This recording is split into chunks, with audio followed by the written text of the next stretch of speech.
Hey folks, how are we doing? Okay, I can see me. Can you hear me? Can everybody hear me? Everybody. All two of you. Maybe turn the music down a touch. Excellent. Hi Salastar, how are you doing? Welcome to the Moog's Wednesday Hobby Workshop. I'm going to be working on this guy. He is the Brewgit from the Gobbapalooza set.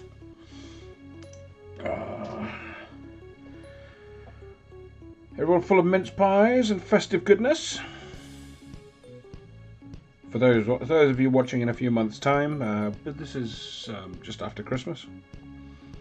So yeah, I'm full of mince pies and all sorts of other stuff. I am all good, Salastar. Right. What are we going to do with this guy? It's a bit of a show and tell actually, because I've done a little bit in the intervening weeks. Bit of a story so far on the Gobbapalooza lot, I suppose. We started off with this guy a few live streams ago. Kind of going for a more sort of well, not quite box art, but cleaner style than I normally go for. I'm normally fairly grimdark and covered in weathering and all sorts of stuff, but a little bit cleaner, a little bit brighter. So he's done.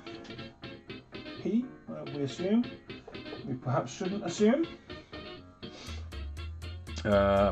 He or she is done. They are done. There's a little dude in the little dude in the squig. The squigs go. So he's done. She's done. They're done.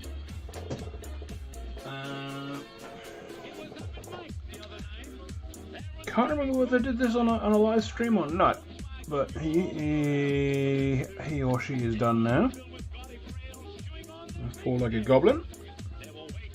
Spiker. I think he was a live stream. We'll go with he. I think he was a live stream. I remember doing him. What else have we done? We've done Real Boss. Yeah, I kind of went a little bit bonkers and did an entire page start box. So got some squiggies. Many squiggies. Entire unit of squiggies. I'm not going to show them all, but squiggies are cool. We like the squiggies. Favourite squiggy is probably this one. There's a goblin in his mouth. He's quite nuts. I like that. It's demented.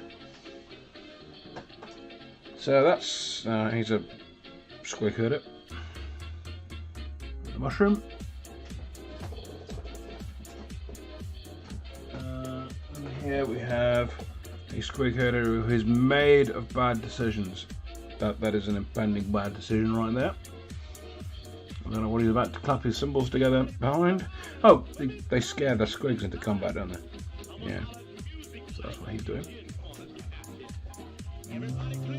What else have we got?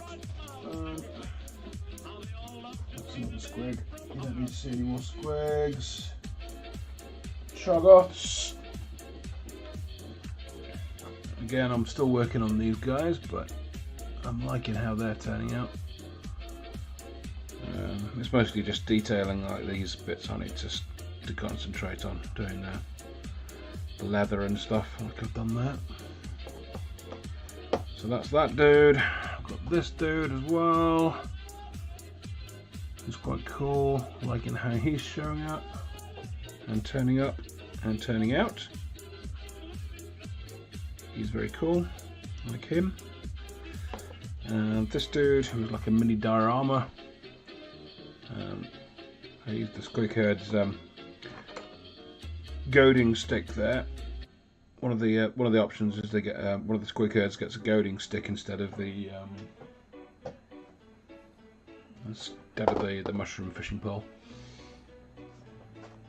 So I snapped the goading stick, and we presume that this goblin here is the squig herd, and has been poking entirely the wrong thing, and is about to regret his life choices. So I'll put them to one side. And last but not least, we have a blue boss on a giant squig, which is not quite finished. I've got to do the eyes, and I've got to do a bit more detailing around there. Oh, this little guy, this little dude's cool. Little base buddy type thing. Don't even know what they are. They're squigs of some sort, I presume. What's that? Is that some sort of super glue deposit underneath? Yeah, we won't worry about that. So yeah, coming along, and this is for the New Year, New Army, 250 points a month challenge, and I've already done like 500 or 600 points. So yeah, that's the thing. Oh, I'll pop these away. So we've got this guy to do for the Gobbapalooza, and last but not least we have this guy who I have started, and we're going for a slightly different flesh tone on that guy because we reckon he's baked on mushrooms. There is that possibility, Salistar, yes. Oh, they're just so much fun to paint there, they really are. Well, what we're going to do with this dude? Well, I've got a selection of paints out, so let's get this cracking. Let's go with what I normally do for skin. For my two-stage gobbo skin. Let's flip the lid off this.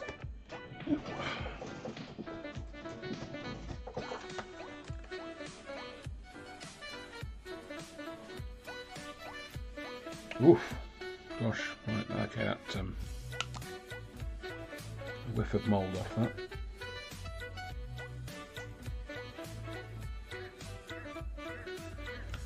So perhaps I need a new wet palette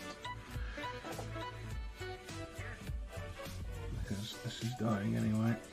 What am I looking for? Oh yes, yeah, contrast paint. So that was some Luxon purple just gone down there. There's some contrast medium going on there. Just to thin that down a bit. So number 2. Need new brushes as well because this is on its way out.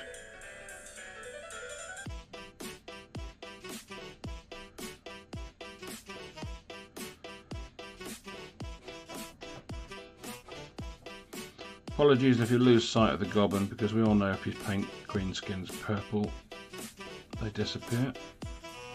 Because purple is the sneakiest skin colour for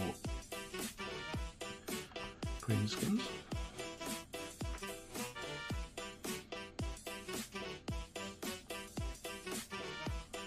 And I swear that's something to do with a colour theory in joke.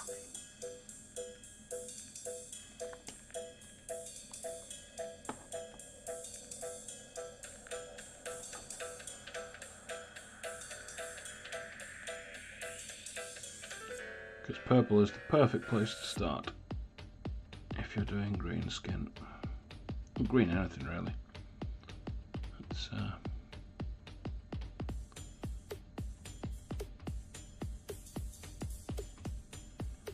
works really well as a shadow for a bunch of colours, but especially green.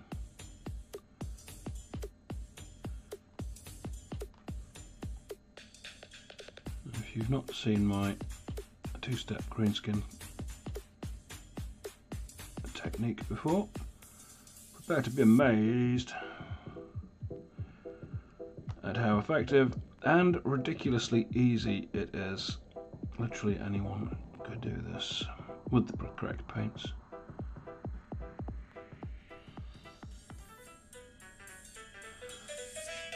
That's two-step to tabletop.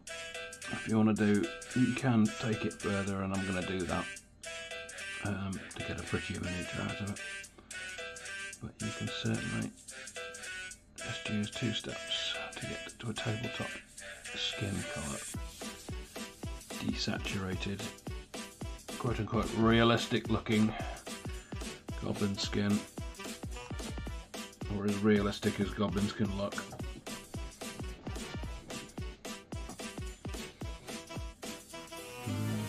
Before we demonstrate that,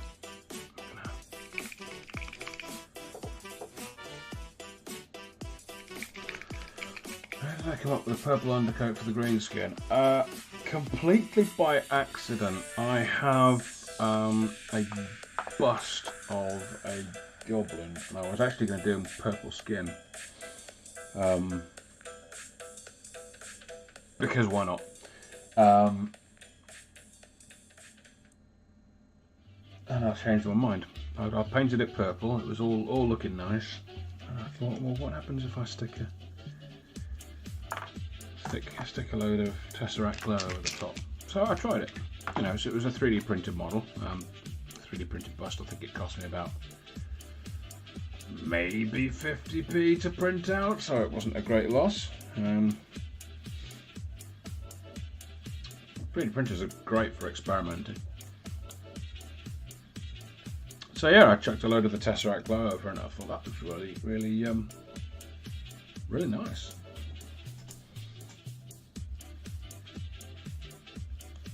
Good depth of colour. In fact, if you give me a moment, I'll go and get it for you. If I can find it. One moment.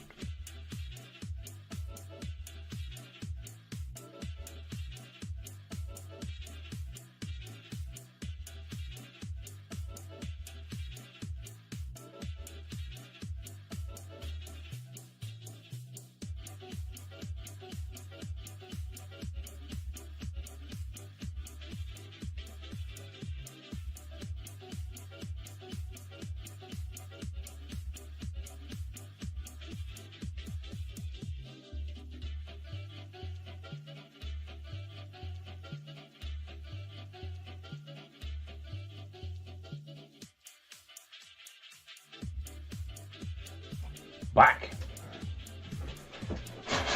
Right. This is from Loot Studio. Let's have that side.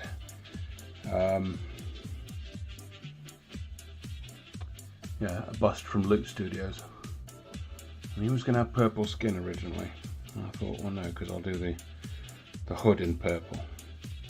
And then I just went straight over the purple. Did I use oils? I might have used oils actually. Straight over the purple oils once they were dry with this stuff, and it came out looking like that. And I thought, well, You know what, if it works at that scale, surely it's going to work at the 40k scale.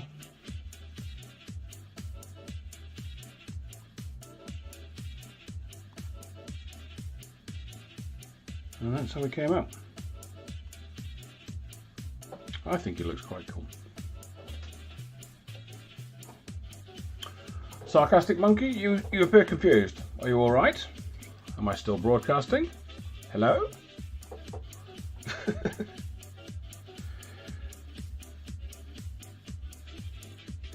Right. Oh yes, that's what I was going to do.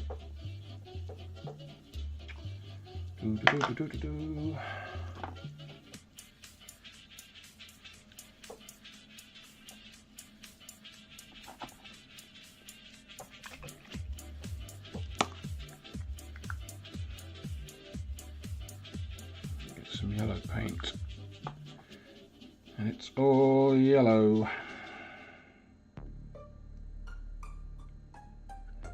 Let's take that, because that's got coals underneath that, because he's heating a little cauldron type thing. So I'm going to get some yellow glow going on that.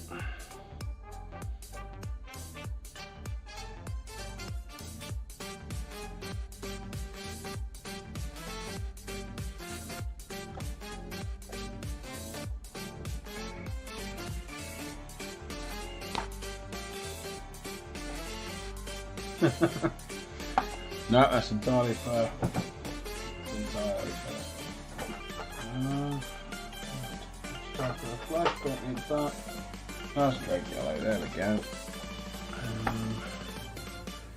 think what we're going to do is... No, we're not going to do that, we're going to do something completely different.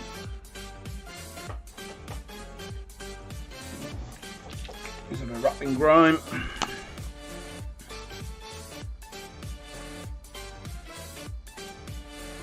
So, anyone new to the channel, this is pretty much what I do. I zhuzh up contrast paint schemes. I'm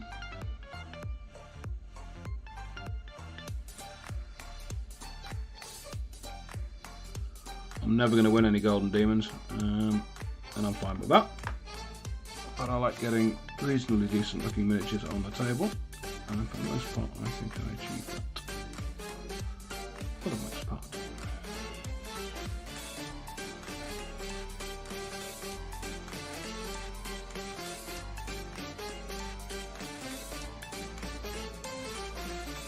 I think it is possible to be altogether far too fussy about these little bits of plastic.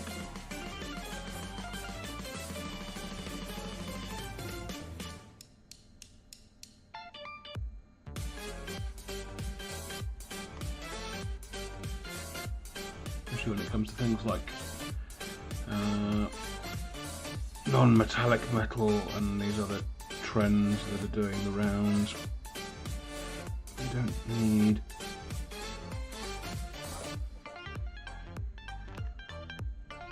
to apply techniques like non-metallic metal to a 3D miniature. You just don't.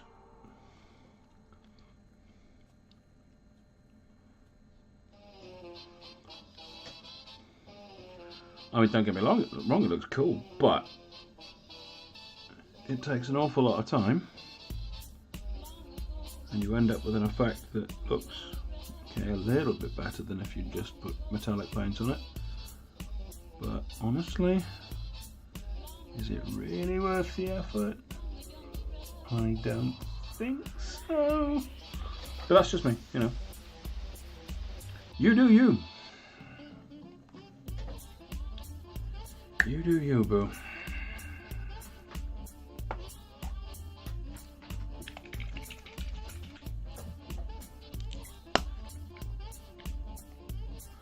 And it wouldn't bother me really, this non-metallic metal craze that's doing the rounds. It's just that it seems to be fast becoming the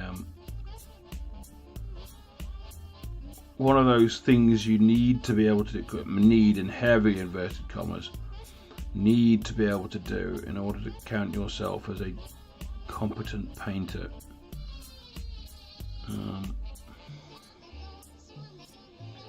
which is kind of toxic, I think.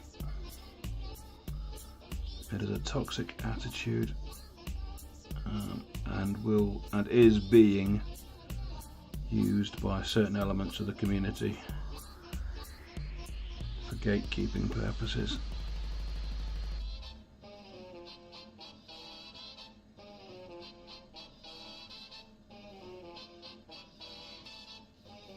I mean, sure, if you're entering Golden Demon and one of the criteria is non-metallic metal on your miniatures, then by all means, knock yourself out.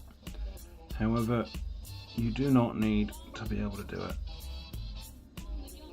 to be a decent painter. You just don't.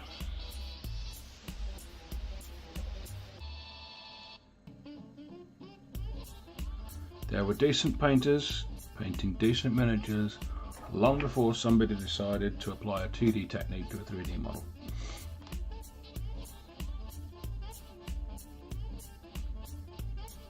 And that's just a fact. Right, this is Gargak's sewer, which is just going on the fireball on his head.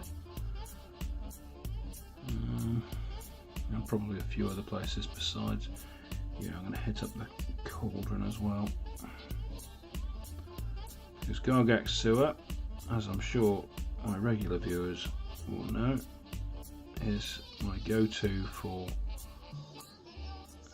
leather and metal and all sorts of stuff. It is a fantastic colour.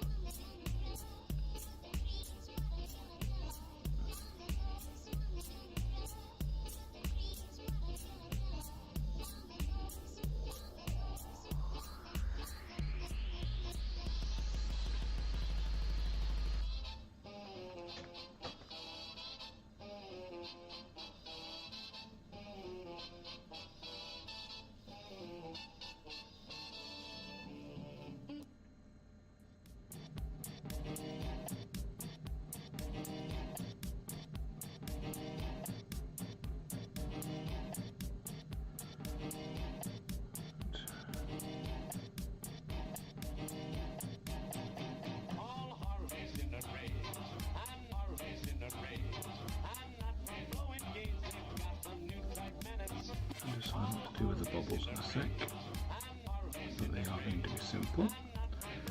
My idea is to, what I normally do is just lay down the base colours, quote unquote, in contrast, and then go back in with highlights and shades just to zhuzh things up, and you end up with a solid looking mini.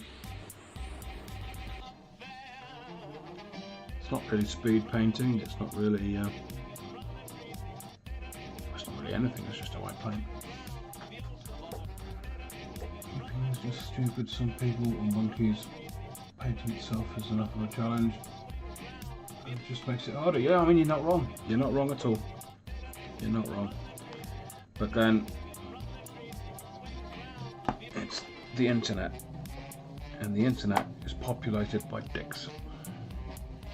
Dicks are gonna dick.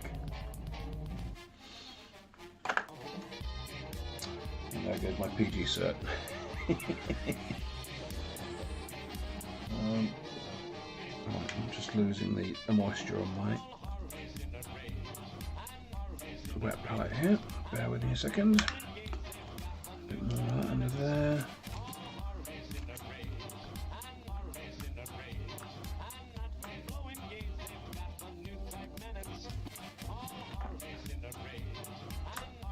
Yeah.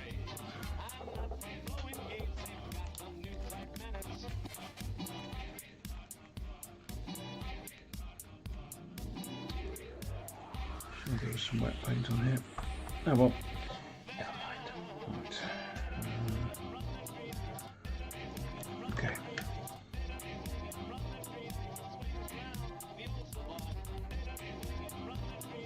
I reached for the Nasdrake relic yellow for a reason, and that reason was this is a very nice colour for a dirty yellow colour.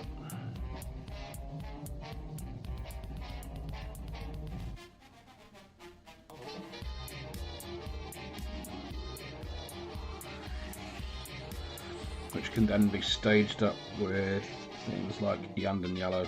Not Yandan yellow, what's this one? Uriel yellow, I knew it was an Eldar thing.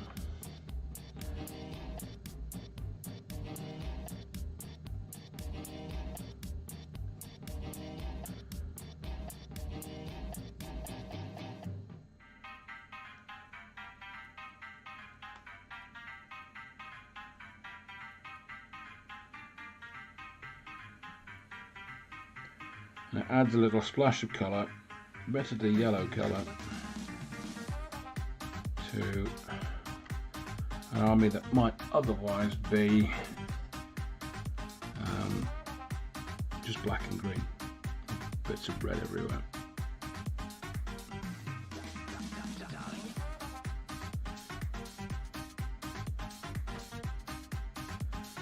But yellow is the colour of the bad moon, so it's not completely out of character for them to find some yellow cloth and cover themselves in it. So that's what I imagine this goblin has done.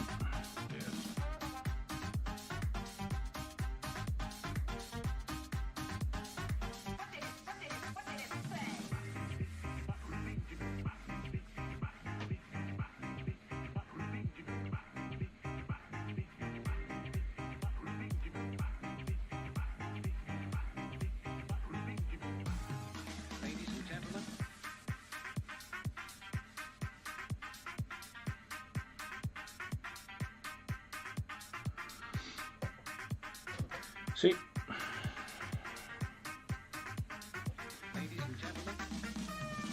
thing I like about getting all this done before the challenge starts, as it were, is that if I can get these done in the first couple of days of the challenge, or even before the first couple of days, I can keep picking at them over the course of a month. So I can add little details here and there and bring up the highlights and everything, so you end up with a month being spent on a miniature. But the base colours, just throw it down as quick as you can.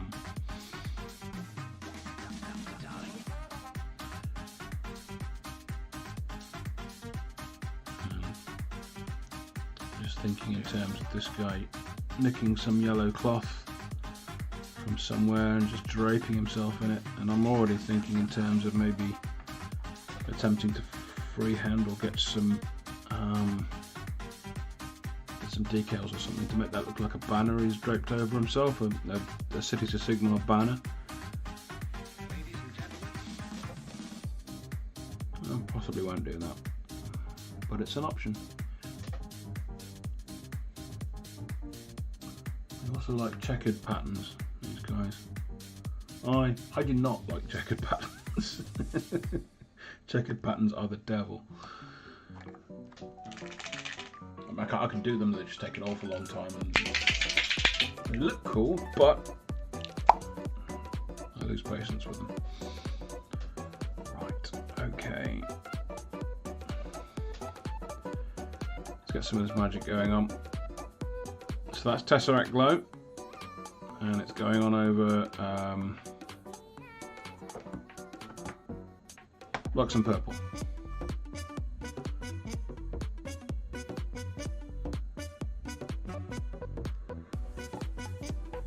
Because of how the colours interact, it desaturates what's otherwise a glowing green. You end up with some very nicely shaded, quote unquote realistic looking goblin skin. And I think I will be doing a tutorial video on that. Which will probably last about 5 minutes. Step 1, paint goblin purple. Step 2, paint goblin green. Done!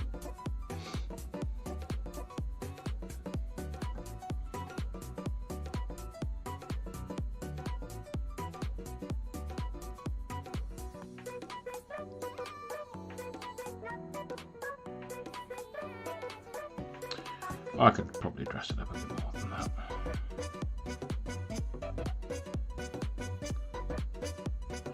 But it's like magic. It's like magic.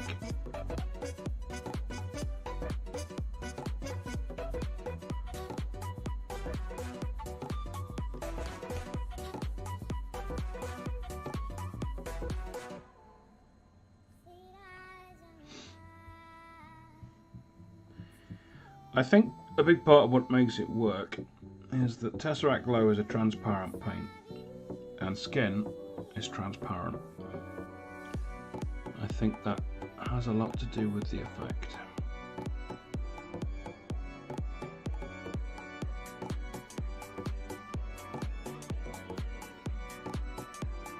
So getting that sort of odd transparent translucency over, I don't know, maybe Goblin Blood's purple, maybe that's why it works. Getting that translucency over the purple, you just end up with a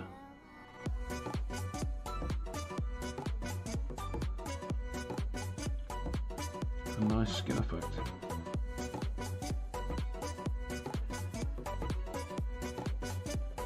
And it does work with other greens as well.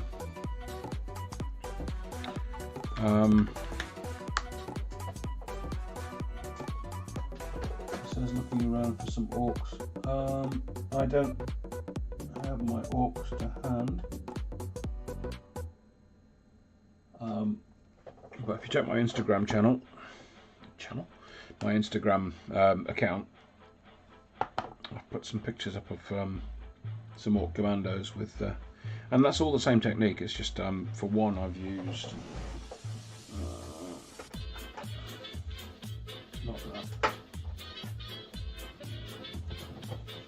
Plaguebearer Flash instead of the Tesseract Glow.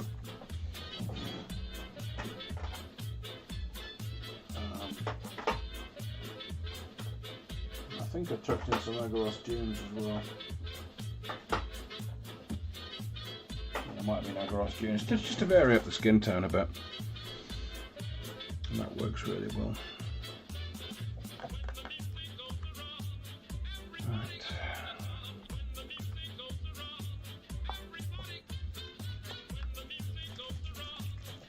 Let's get some of that orange going on the coals.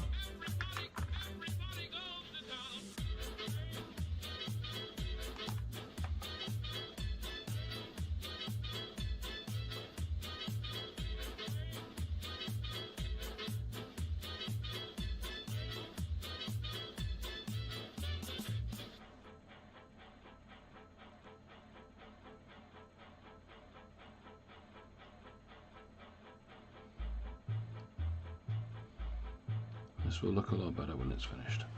Trust me, it looks a bit janky at the moment. And a bit like he's wearing a pizza on his head.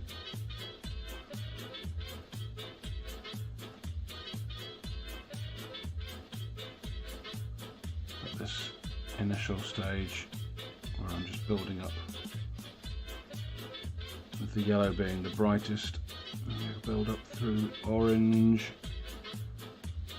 Because it's coal, I think I'll probably go straight to Garagax Sewer next. Just to spot that on the top. I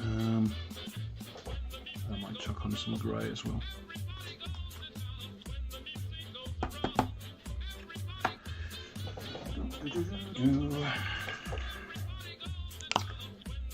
Hello Kevin, how you doing? Did you have a good Christmas?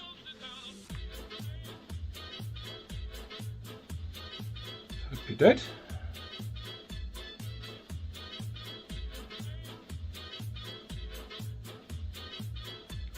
I've decided these Ethermatic Blue mushrooms are the go-to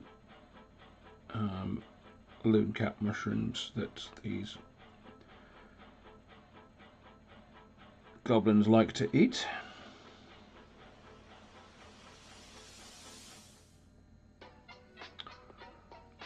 The mushrooms that drive them nutty. God,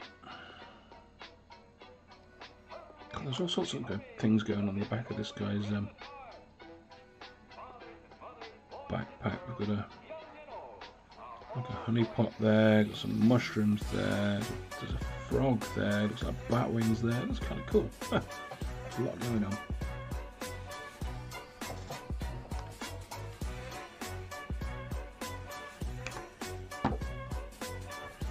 You're in Wales. How did that happen? Did you get lost?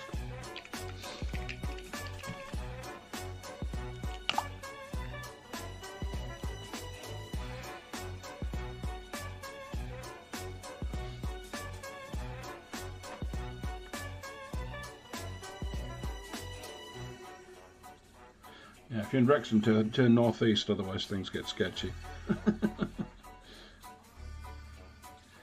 Right, this is Leviathan Blue, and this is going on over the rattling grime, because this gets a nice sort of off black tone, which reads as black but isn't. It's got additional colours going on there, which looks good.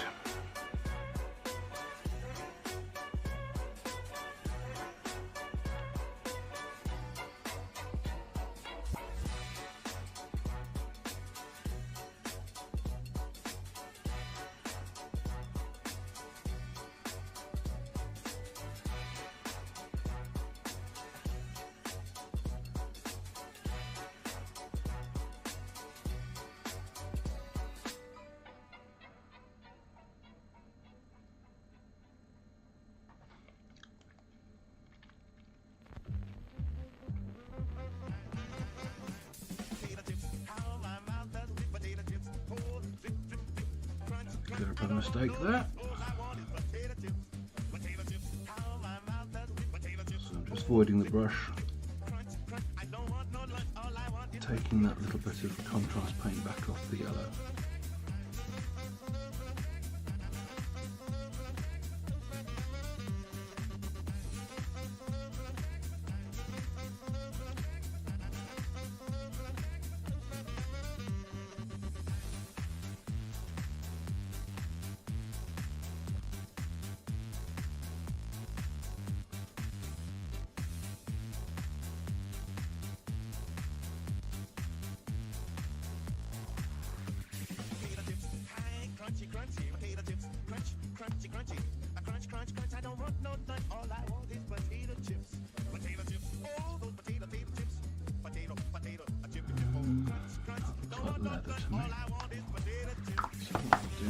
Leather as we reach for the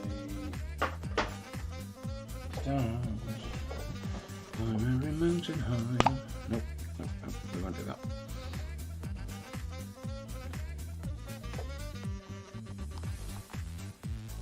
This is Agaros Dunes.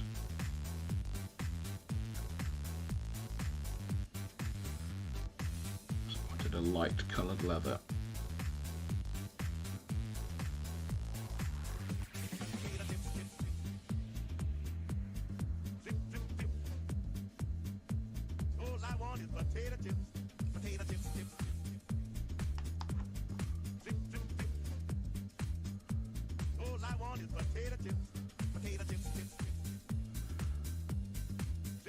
So what's on the hobby tables tonight, folks? I know you listen to me while you're hobbying. I know this for a fact because you have told me.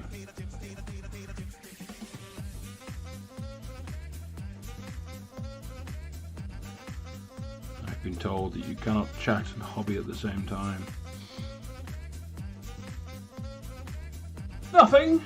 Nothing? What is this nothing thing?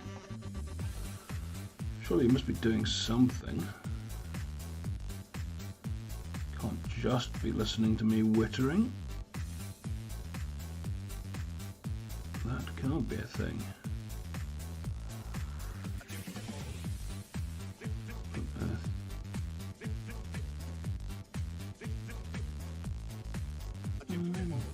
Something's tail, perhaps. I'm trying to work out what that is on the back there. It's definitely got some spine type quality to the back. I think it's a tail or something.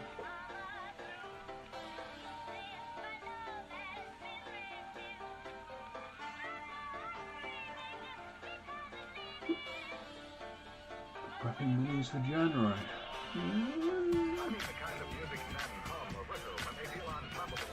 H-I-F, Horus Heresy Imperial Fest. Ah, right, okay. took me far too long.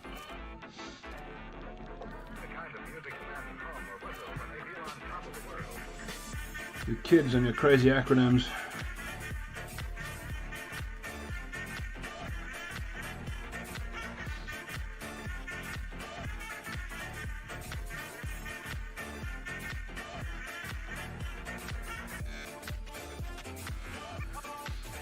This is what makes the hobby impenetrable to people, all these crazy acronyms.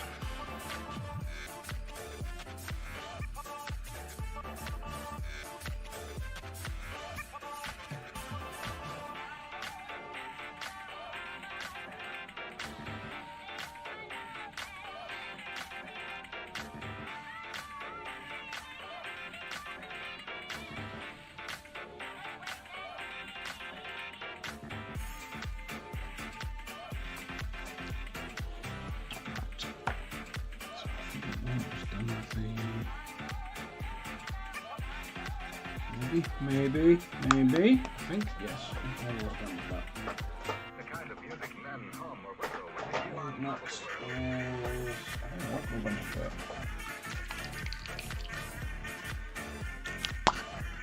I'm going to hit up all of that stick frame assembly thing he's got on his back. Door cleanser. Which is very orange. Very orange. Probably going to hit that up with some brown sauce in a bit, so that should sort that out.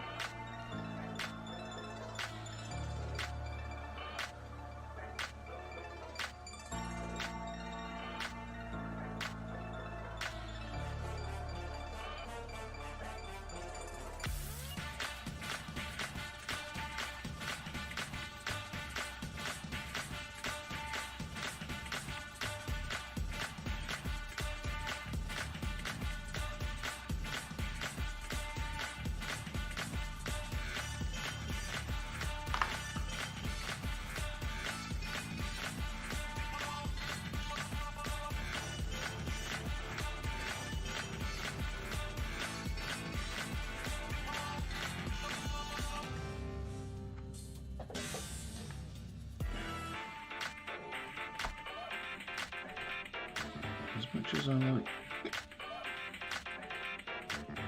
to slam Games Workshop every now and again, I do like their contrast paints range. It is one of their better products, I think. ASEA.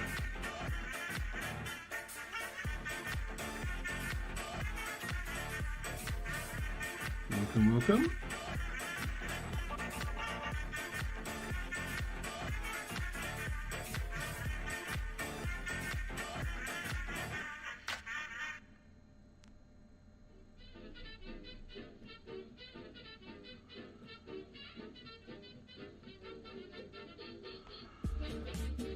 But then I've not really tried any of the other contrast-like products out there. I've tried Army Painter's Speed Paint range, and that's okay.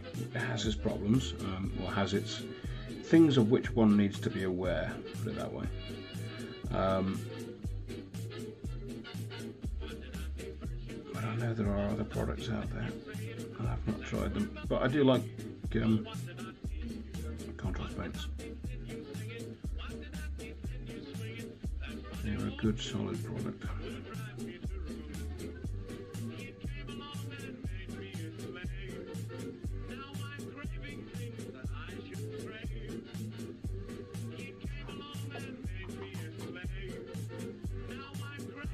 Was I going to review the Two Things coat?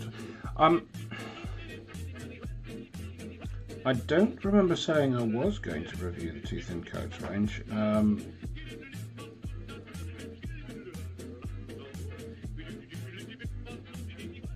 mean, I can, but it won't be a full range review. I might grab a few Two Thin Coats paints and see how they handle. The issue with me doing entire product reviews like that is it kind of relies on me getting the entire range. Nobody sends me anything free. Unfortunately, I'm not there yet as a channel. If I ever will be.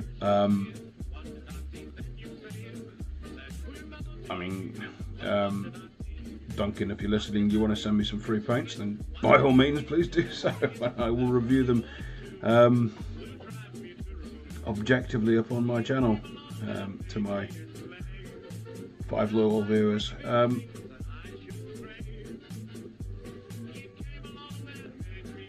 I mean, I've heard that they are quite well colour matched to Games Workshop paints. That is a thing that I have heard. I've not been able to test that yet.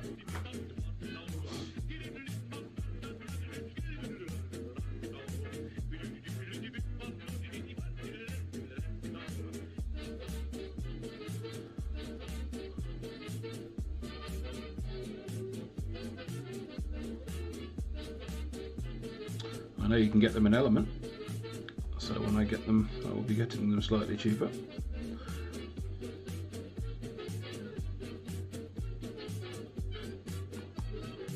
Which is a thing that I like.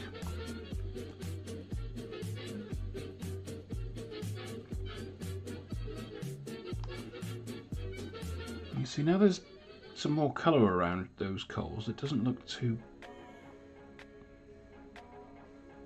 doesn't look as bad.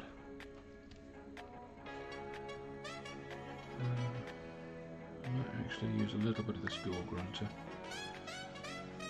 just to add a bit of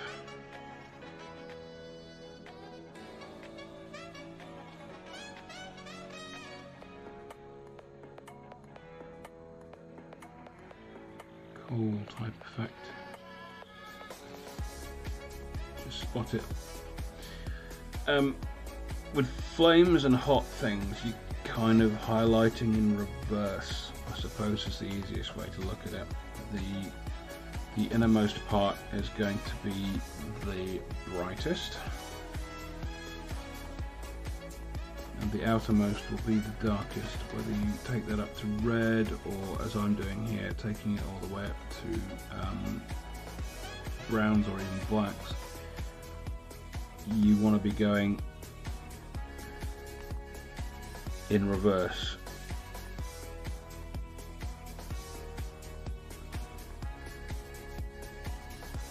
So rather than highlighting, I suppose you're high-darking, which isn't a word, but it could be. Hey, maybe I've coined a phrase.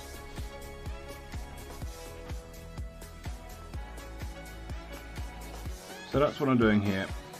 Just on the high spots, I'm going in with Gore Grunter, and I'm just dabbing it on, basically, to give the impression that these are hot coals. What I mean, I might take that. Yeah, I'm going to take that down to Garagax, but very lightly and very sparingly, because everything else around there is Garagax silver as well. So just want a few spots of this, just where the coals are coolest.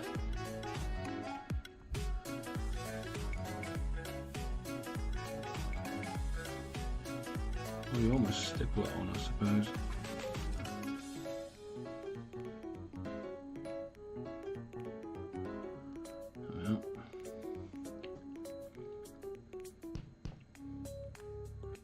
The other thing you can do is grab a little bit of this orange just on the underside of the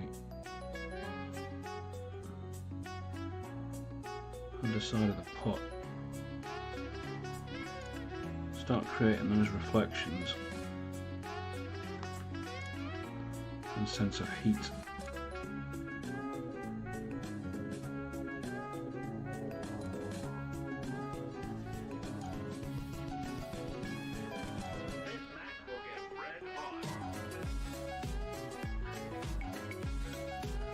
And the pot's just painted with Gargaxu, and this is me just going over it with Magma Droth Flame.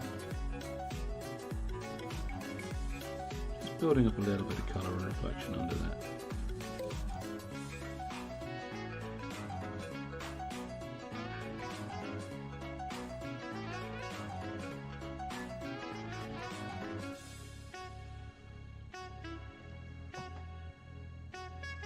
Whether that even shows up. It's a very subtle effect, but it looks better for it being there than it would if it wasn't, if that makes any sense.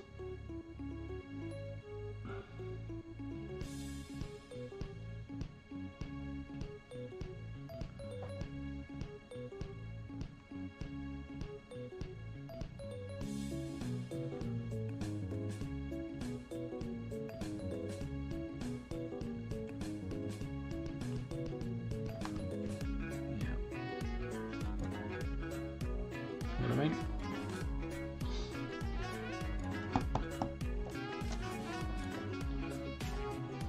Right, so now we need to decide what we're doing with the bubbles, and I think if he's making the mushroom brew out of these Aethematic blue mushrooms, I think that's probably a good place to start.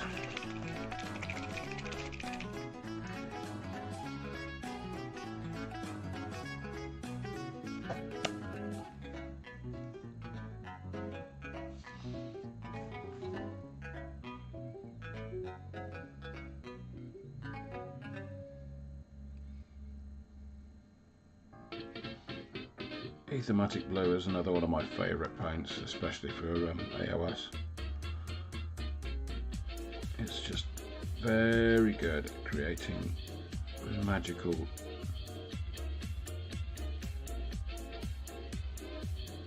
glows and things. It works really well through an airbrush.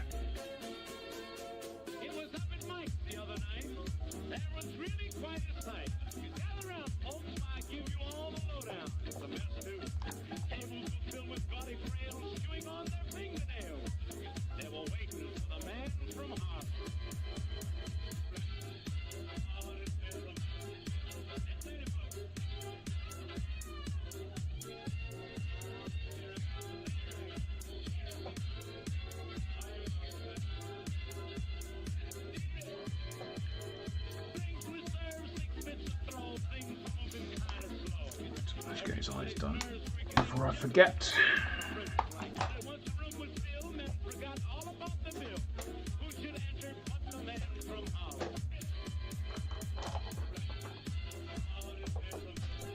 For his eyes, we're going to go in with Dawn Yellow.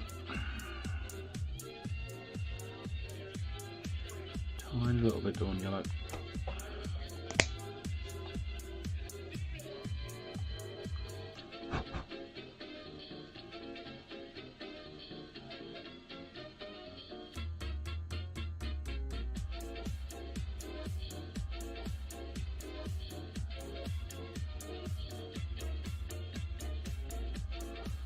And it can be easier if you turn the miniature upside down to get into eye sockets.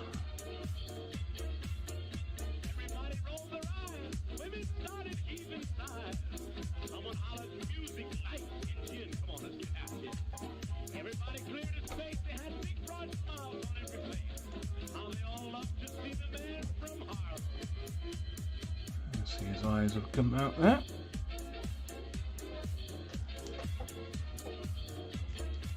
Just let them dry.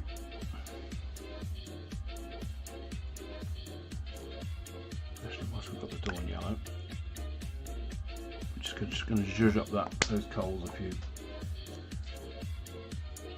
So we're going in between the coals now. I'm just going to stick a few bright spots in.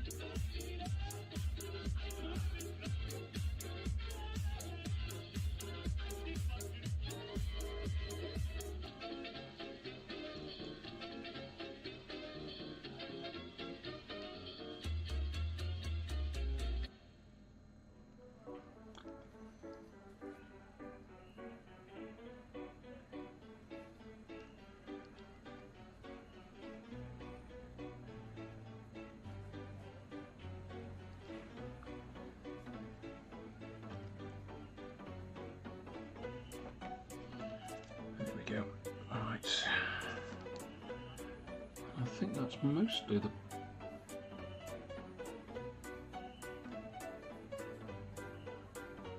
basic base colours down. Obviously we've got mushrooms and things and hangy bits off the backpack to do.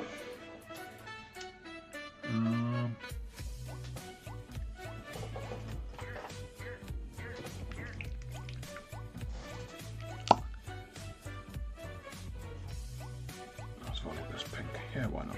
We'll use some volupus pink. Get some of those mushrooms done in volupus pink.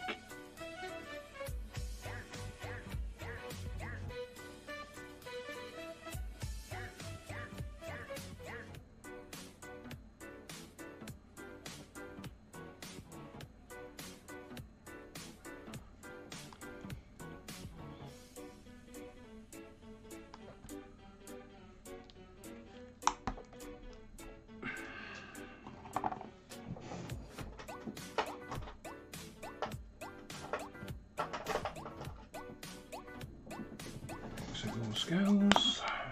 Sorry, I'm just picking up mushrooms here.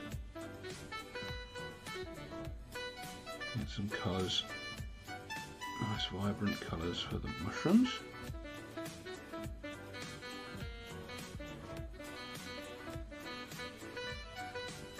I think those ones on his back there look kind of like the ones in front of him. So that's what we'll go with. These are the same species.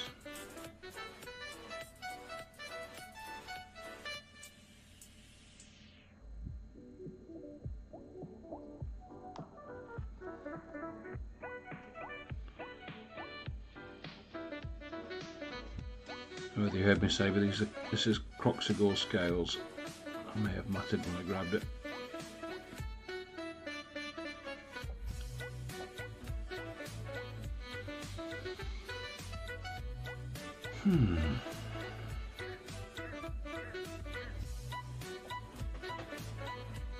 Colour of frogs usually, kind of greenish, aren't they?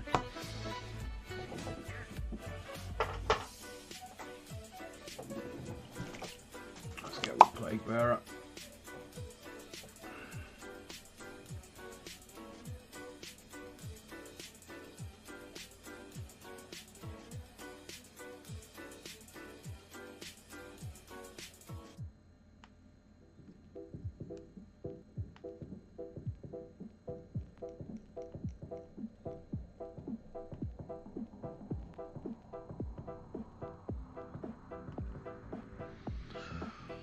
Poor little Kermit. Poor little Kermit.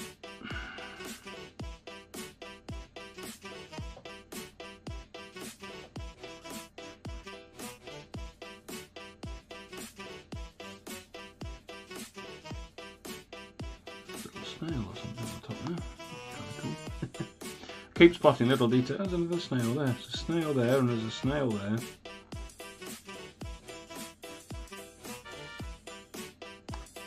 Nice details on these finishes.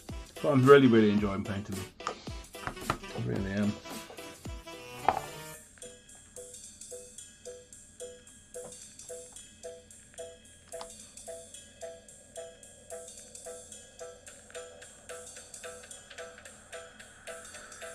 So let me grab in a little bit of the tesseract below, because I think I brushed off a bit of paint there.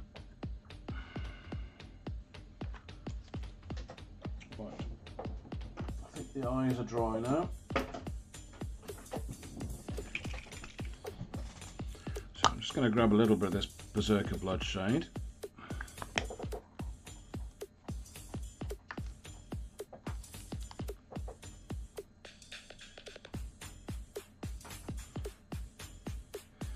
My dude, I know exactly what you mean. I almost had to have a nap before I did this stream. This time of year just takes it out of me, and I don't know why.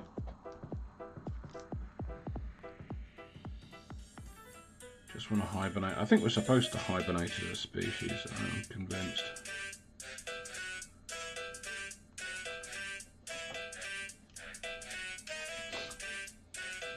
so this is Berserker Bloodshade, so I'm just deepening the recesses around the eyes.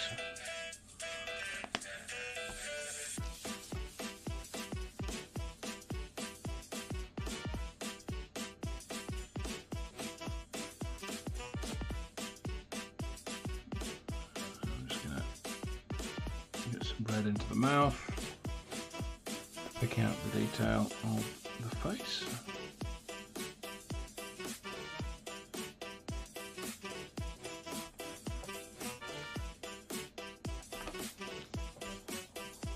Berserker Bloodshade might look okay on those corners as well, but again very sparing with it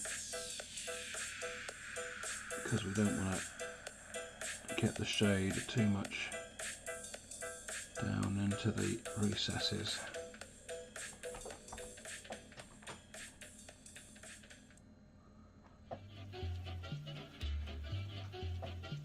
It could well be seasonal, it could well be. Says the seasonal, what's it called, SAD, seasonal affected disorder or something like that. It could be that. I've got one of those sad lamps which doesn't seem to be making me particularly happy, but gives off nice light to paint by, so I suppose it helps in that respect.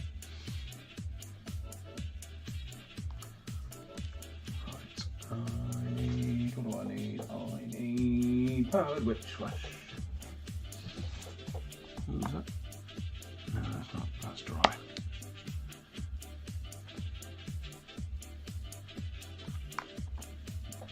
Bit of powdered witch flesh. That's drying out again.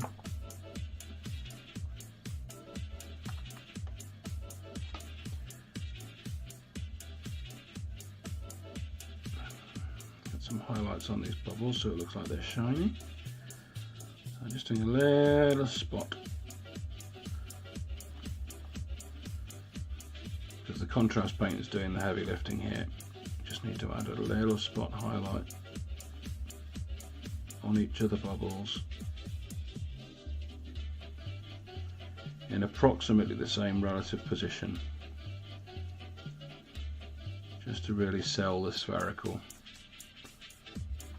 aspect of the bubbles. Just a spot.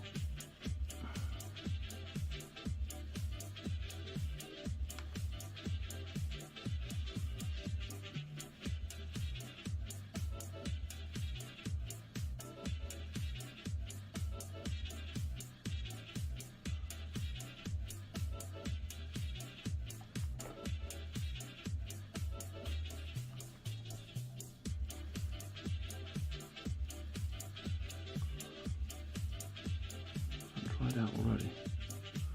It has so much for a wet palette, eh?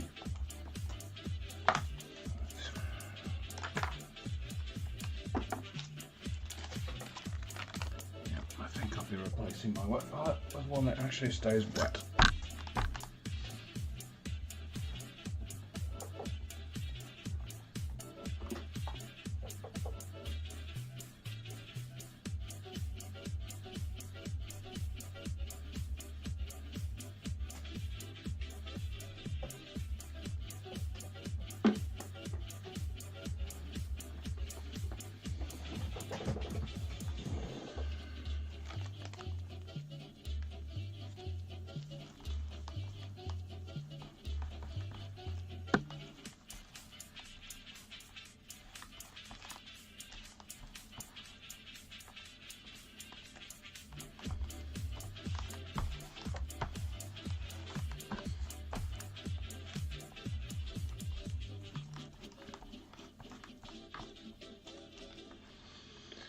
All those wet palette aficionados out there are probably going, oh my god, what's he doing?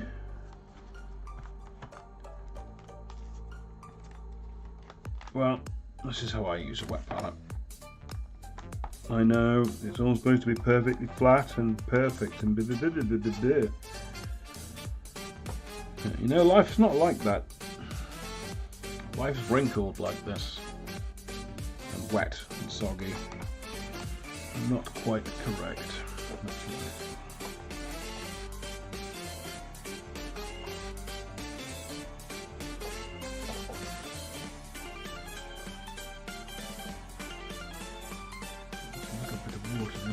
thin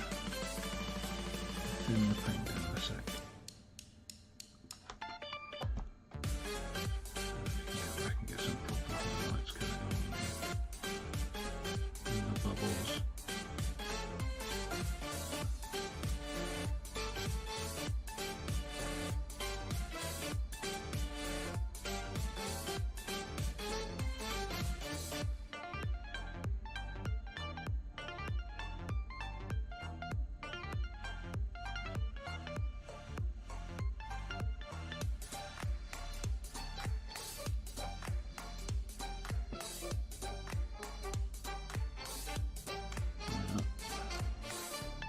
Hopefully you can see the difference that's made.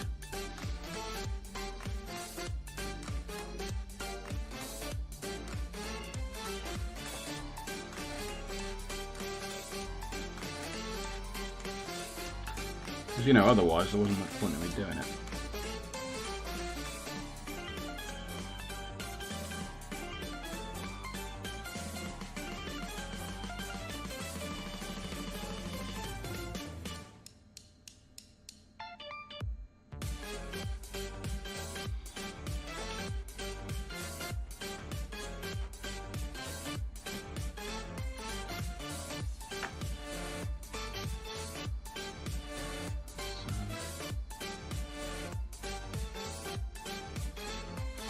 Some of these mushrooms, because one thing about pallid witch flesh that I like is it's kind of mushroom coloured, which really helps when you're painting mushrooms.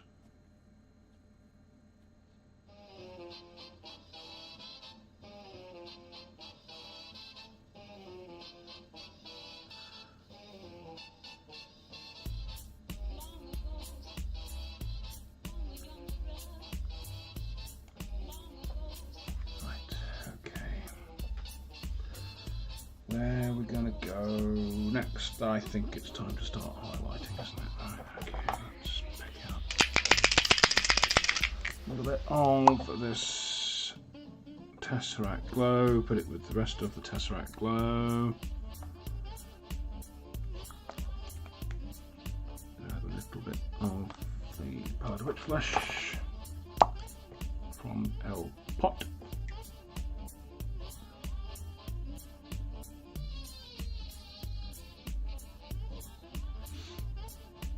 And that will both lighten the paint and give it a touch of opacity as well. So that's something of which you need to be a little bit aware, because we're now going to go in and start picking out the highlights on the face.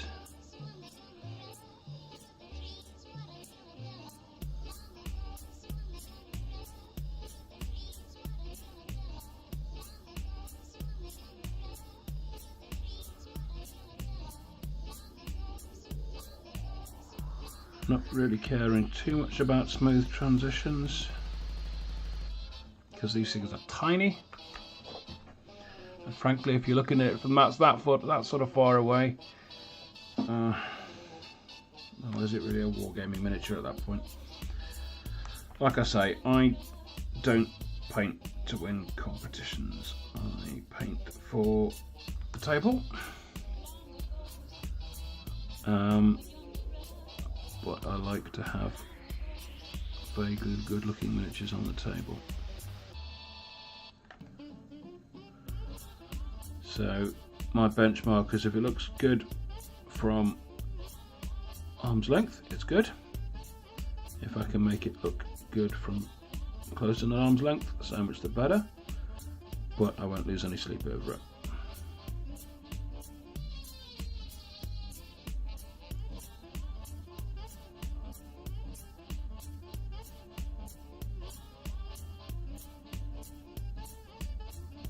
I love that, it's got a little mushroom growing out of his ear.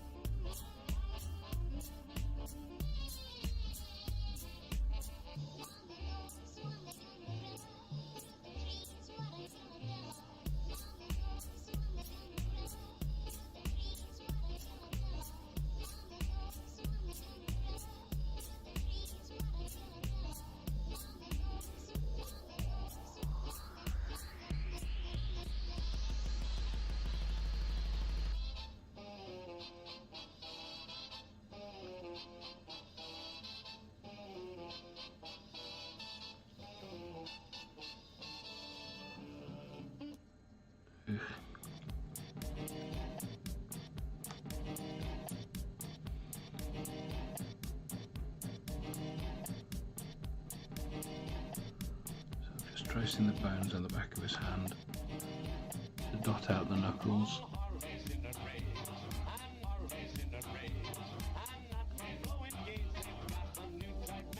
Which will add definition to the hand.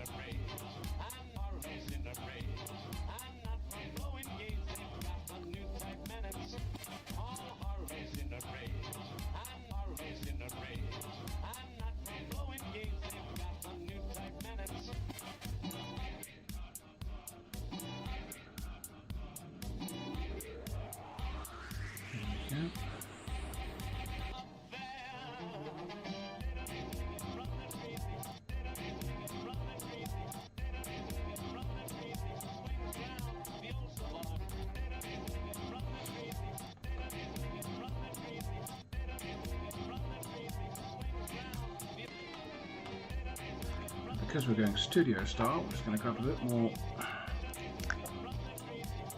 a bit of Dawn's, mix that in.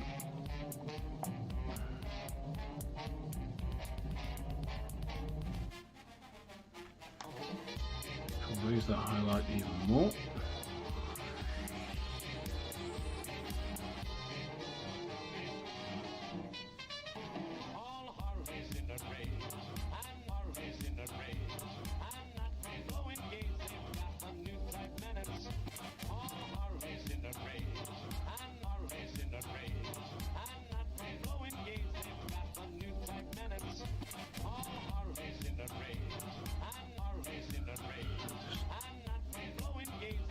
Going back over those highlights.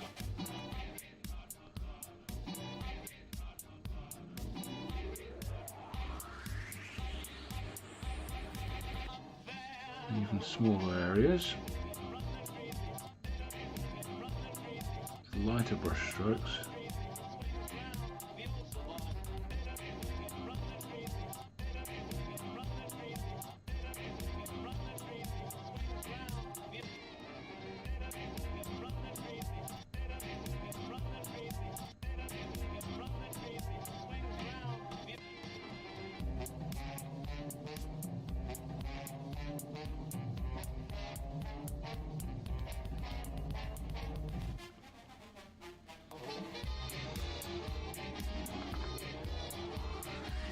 And suddenly the face pops and the skin pops.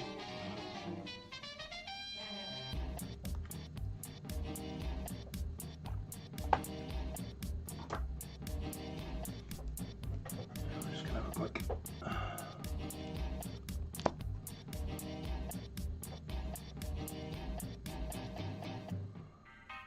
Because you need to consider when painting a standard to a standard is your still correct. Good looking miniature on the table is a plus. Correct. Absolutely correct. Ladies and gentlemen.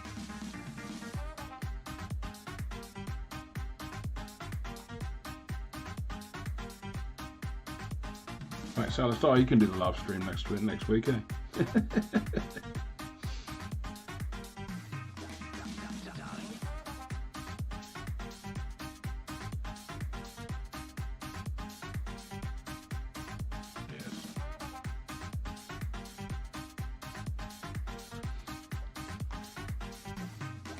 So this, sorry, I'm not really narrating very well. This is your yellow, which is the layer paint. I'm just picking out the edges.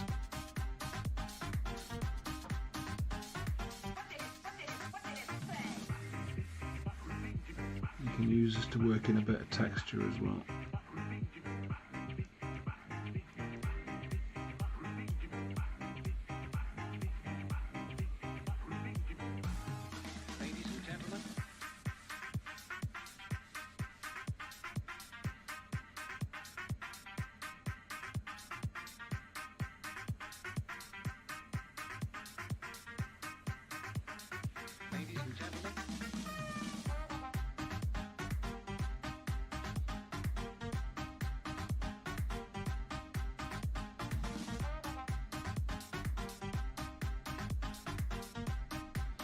So again, we're just hitting up those raised areas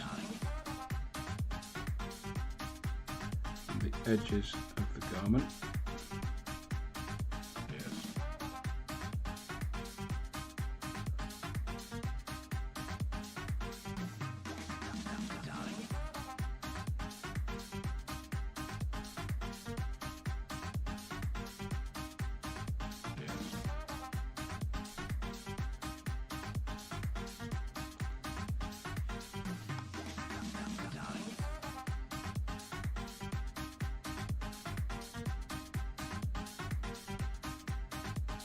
these layer paints you can actually kind of stipple into place as well.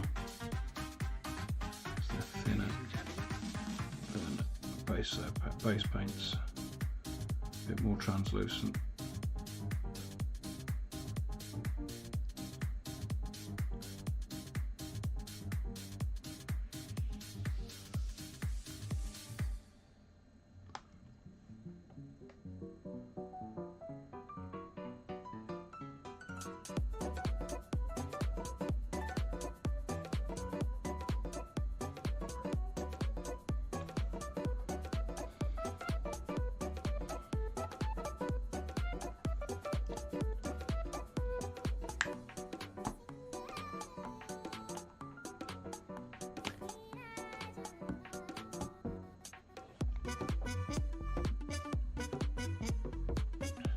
Corn yellow. Super sparing with this. Literally just on the very top highlights.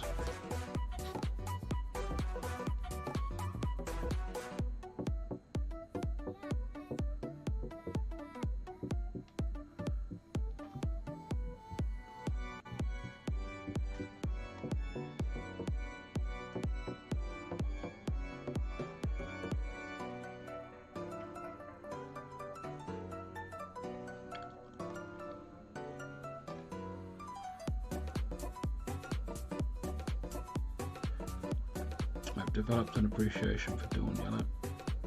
I didn't like it, but I kind of do now. It's a useful colour.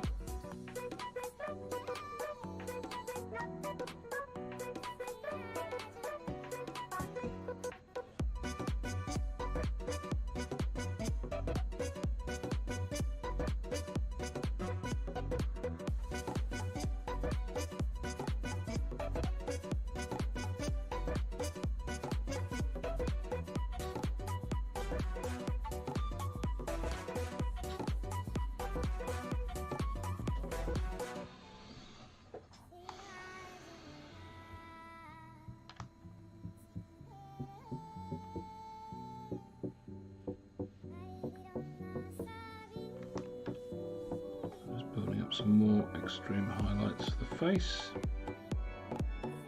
Must I think about it? And I'm just spotting this on.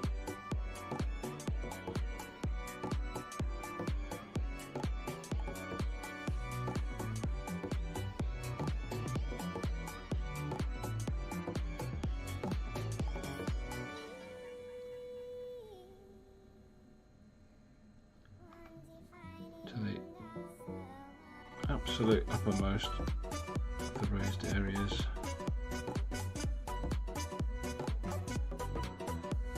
Which will add depth and definition.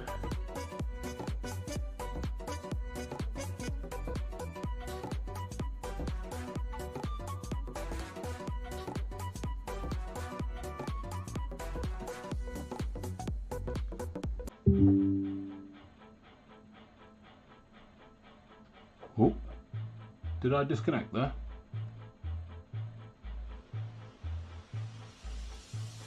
Hello?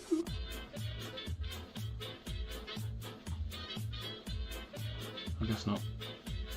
There might have been some slight instability there.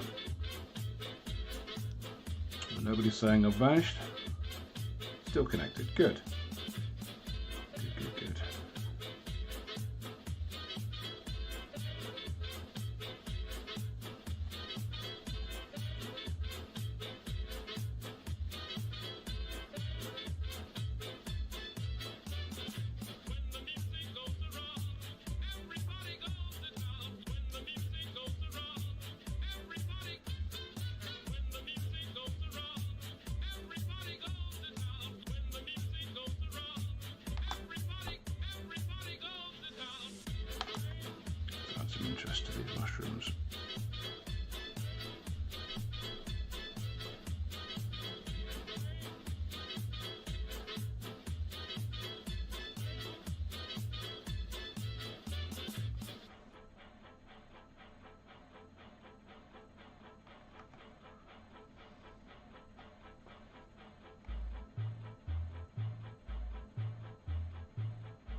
Right. Where do we go from here? Down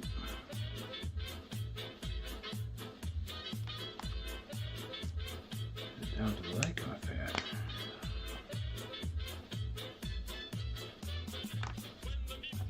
Centric yellow. I need to sit up straight. Agoros tunes.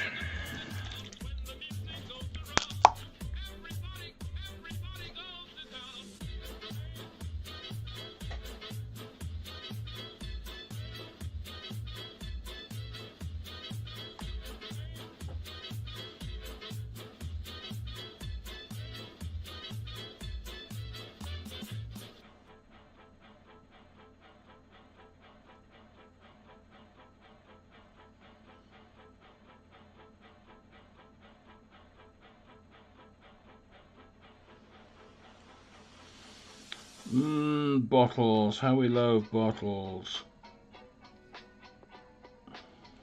In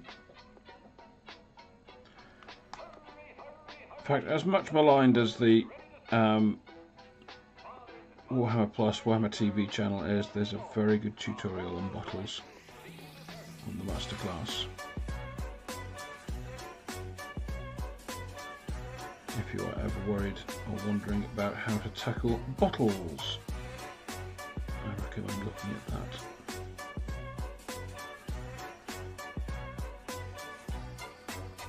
Or alternatively, I suppose I could do a tutorial at some point on bottles and glass and things. But my bottles and glass don't look as pretty as Games Workshop's bottles and glass.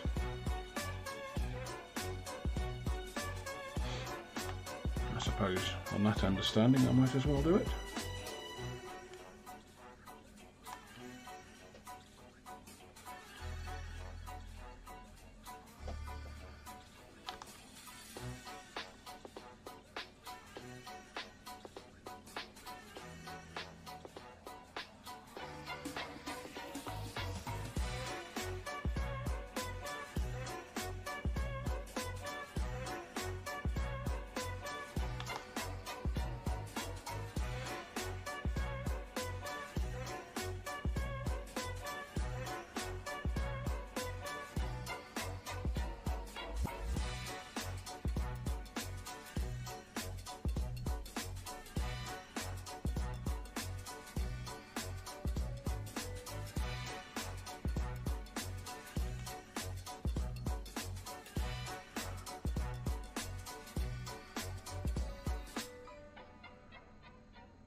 And this is why slap top is so effective, because you can just lay down base colour like it's going out of fashion with these contrast paints, and it looks good almost right out of the bottle. And then you can go in later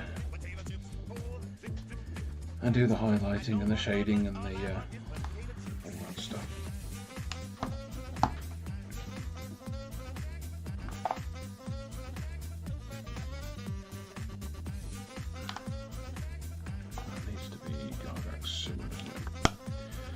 Gargax Sewer is so multi-purpose. It is a useful bat colour.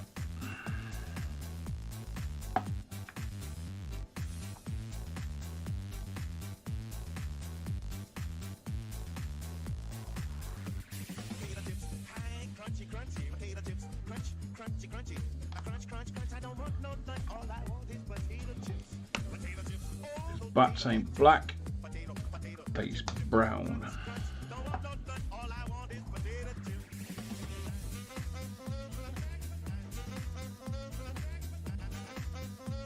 Occasionally other colours.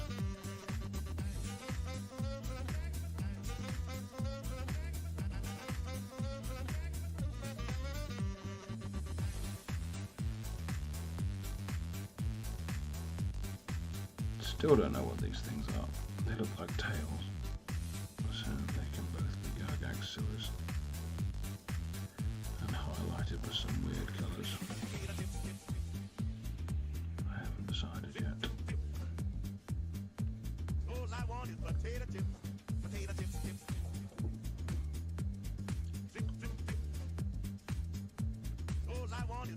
Right, brown sauce.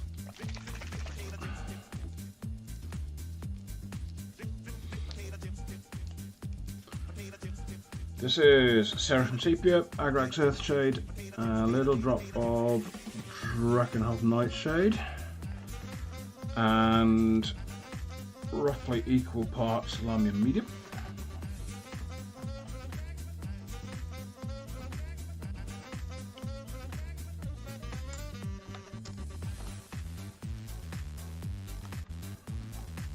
I'm just going to go in and put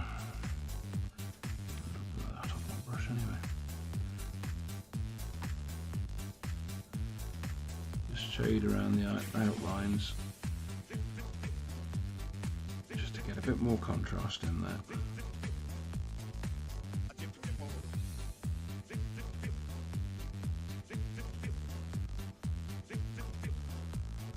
Just dump this in the recess of everything. This is something that you can just slather all over a miniature and produce something that looks okay if you are really in a hurry. But if you take the time to dump it in recesses, the miniature looks a bit more refined. One of the many things that give you that lift-off feeling is the pleasure of being well-dressed.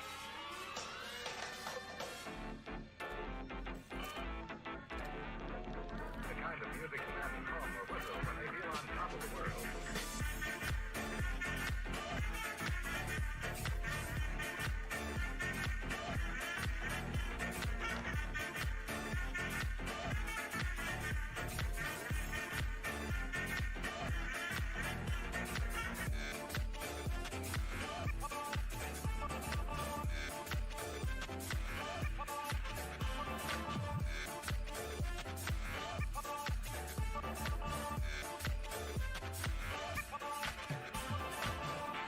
Too worried about the problem things on his back.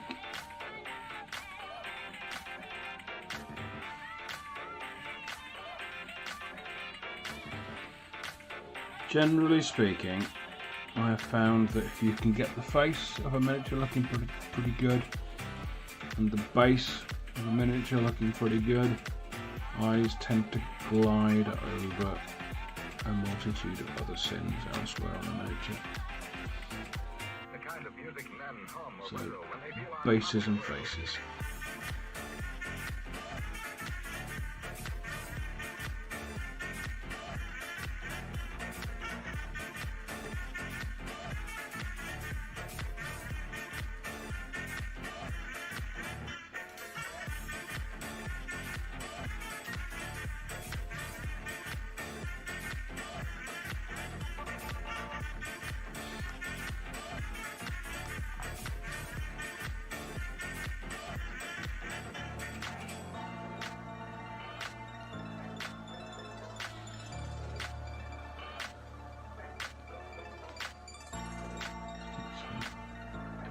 Stitches just to add definition there.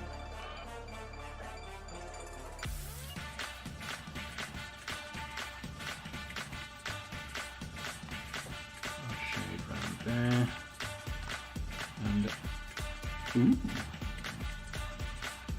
I didn't forget to hide the ears of the star. I did that. I get all excited there. Yep, I did forget to hide the ears. Get something in there as well.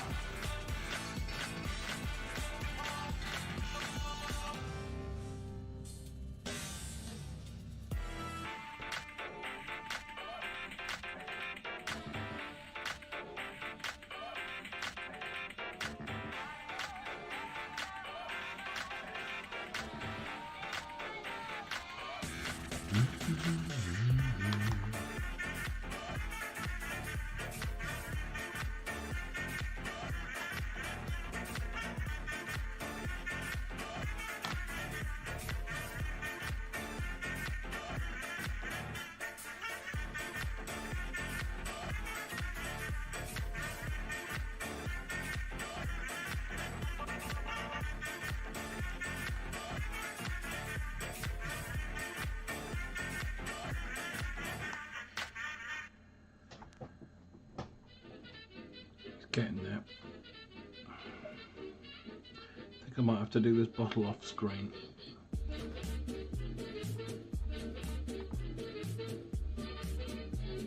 Actually, no. Let's do it. Let's do it.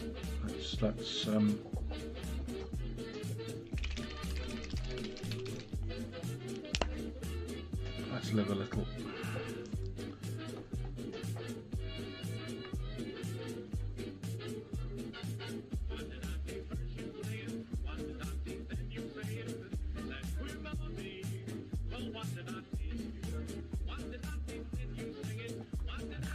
On screen before. Finding your level is the important part to selling glass filled with liquid.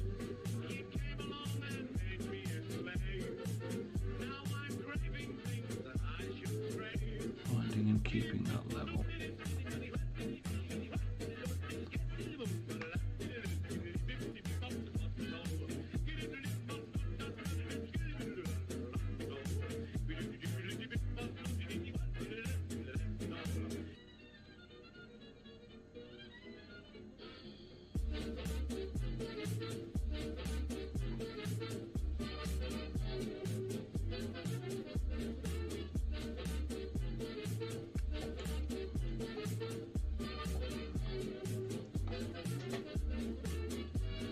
Let that dry.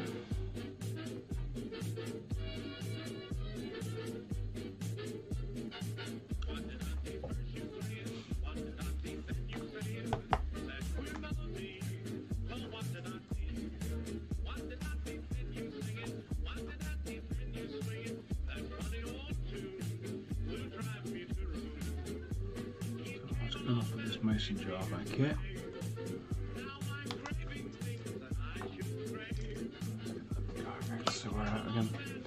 I use a lot of this. It really is such a nice colour. The Gargax Syrups on the nails and things.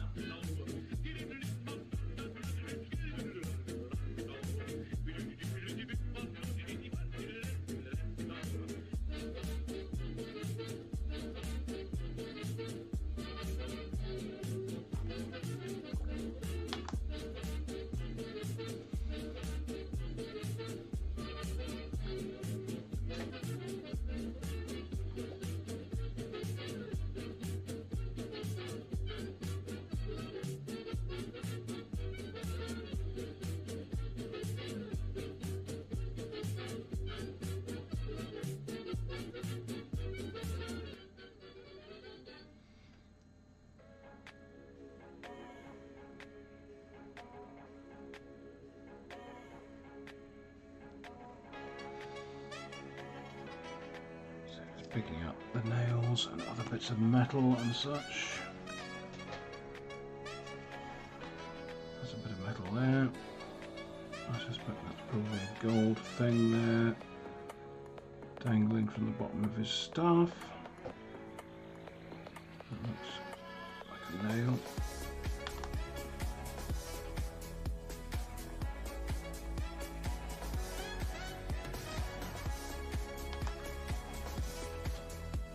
Hook.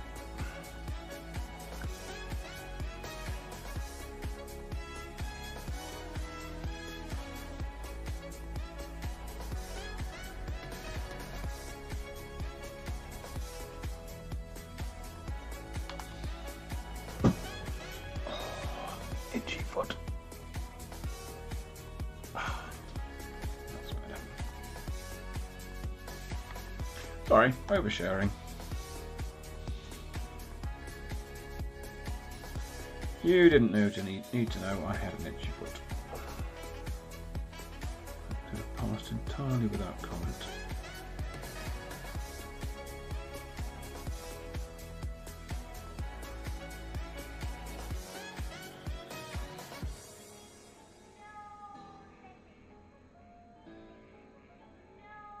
But then you wouldn't have known I had an itchy foot, and that would have adversely affected your audience experience.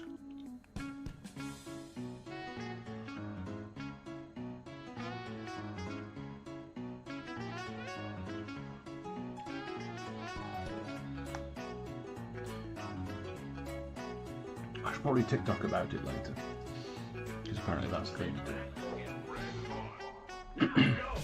Right. Back behind. Right, we're going to go back to that bottle that we were fiddling with. And you might be able to see the level we've done there. I say we, me, I've done it.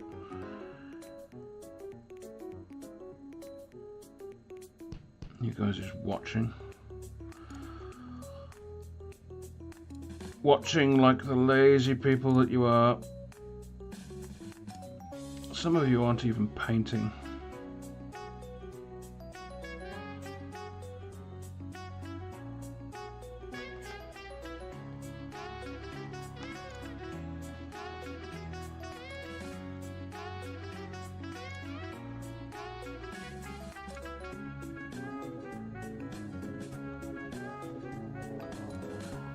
Watching me perform like a monkey. Dance, monkey, dance. Paint the miniature, monkey.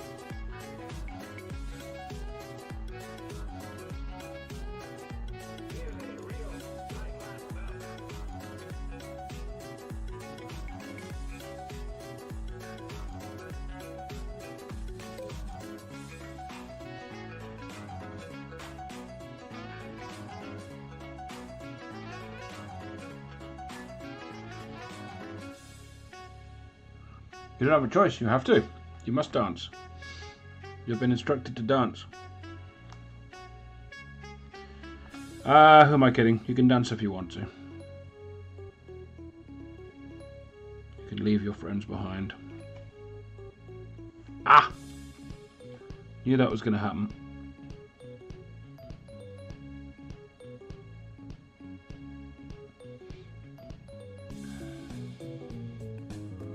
Right. That's more or less the level.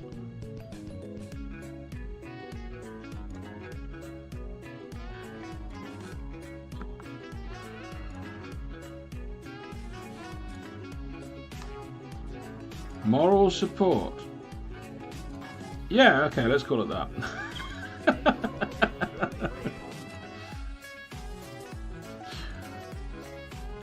No, actually, joking aside, you guys do provide an awful lot of moral support, and for that I am very grateful.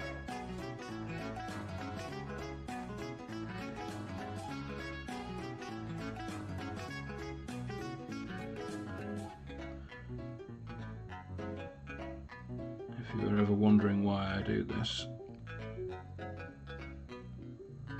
it is for that very reason.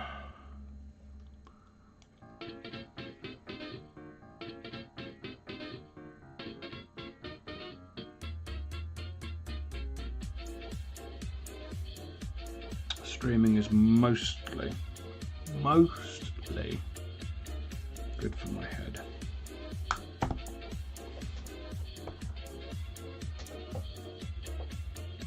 Say mostly. Right. So you can see that. Then it looks like there's a liquid in there. I'm just going to grab the coloured witch flesh. Use it as an off-white, because that's what it is. I'm just going to dab that on there.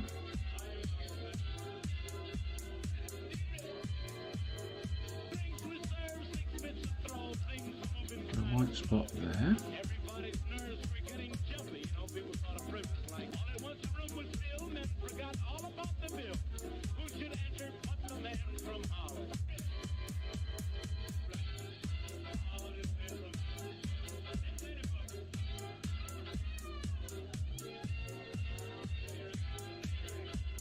Going to try and define that line between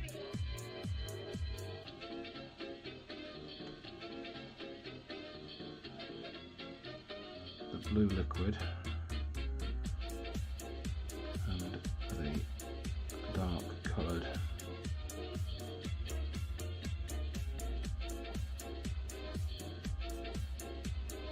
glass. Everybody roll their eyes. Women started even size. Someone hollered music, light, and gin. Come on, let's get happy. This is the line you want to try and get as straight as possible. How they all love to see the man from Harlem.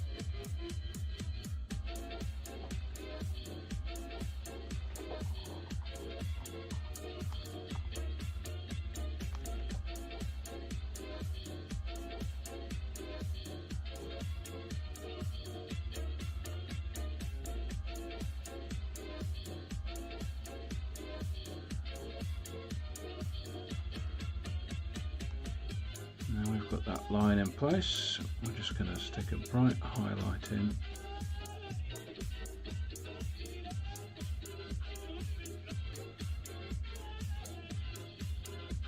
Another one there.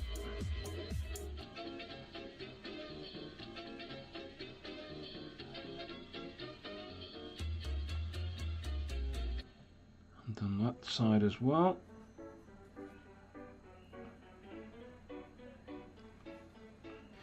So this is why your non-metallic metals don't really work. Because they look okay from one side, from the golden angle, you turn them around, they look wrong.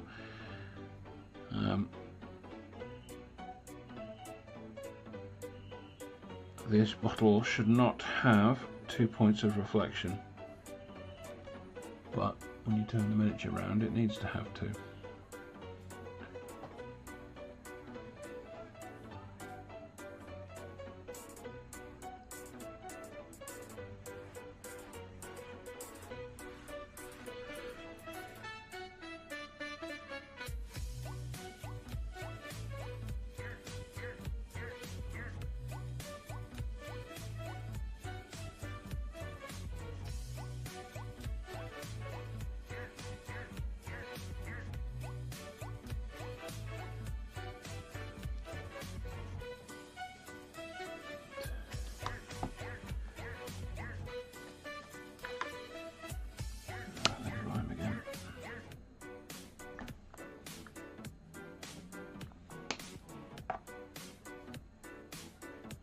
Get that light line as thin as possible.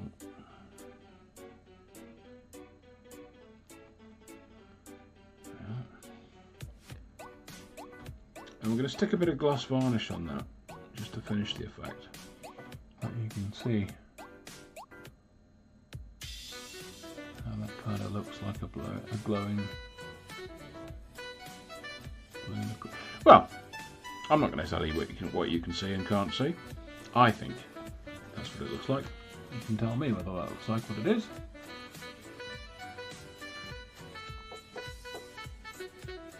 Hey Arnold! Welcome, not seen you for a while. And thank you, same to you.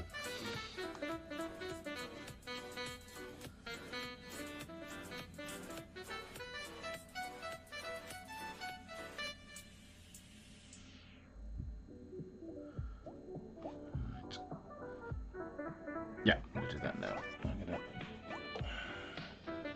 find my gloss varnish. There's my gloss varnish. That was remarkably easy. That was remarkably easy. How easily I found my gloss varnish there. Something is bound to go wrong now.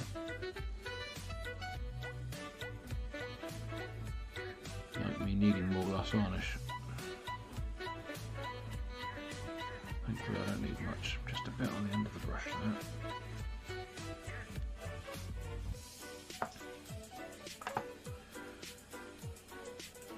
That's all it's going to go on that bottle there. Nothing else gets coat gloss.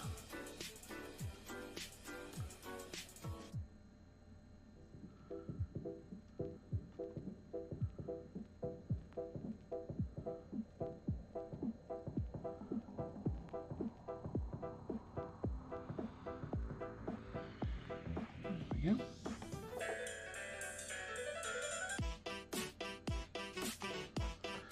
Stupidly busy. Everyone's busy at the moment. Busy, busy, busy. All the time. Yeah, there's a nice shot of my arm for you. That's my water bottle is over there. And a shot of my other arm as well. Everyone needs to see my arms.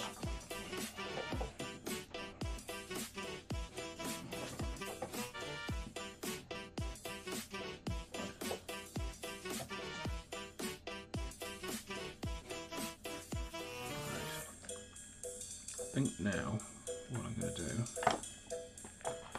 I think I am almost done with the wet palette.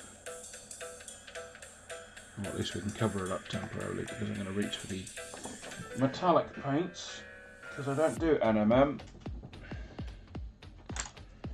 for reasons discussed before Arnold got here. Long story short, it's I agree with Peachy in that it's a bit of a flex. It's not necessary. It's a 2D technique. It isn't necessary on a 3D object.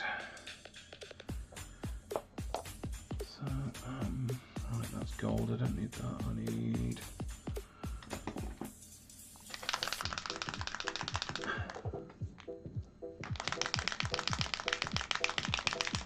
Hey, no need to apologise.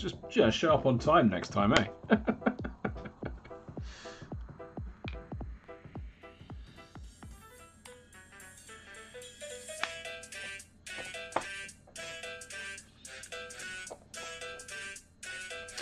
Right. So those of you who have seen the stream before know that that's Vallejo's Duraluminium, which is designed for the airbrush, but works adequately for everything else, and it is possibly one of the best, I think, metallic paints on the market for pure utility. I'm just going to dab that on around the edges of the cauldron.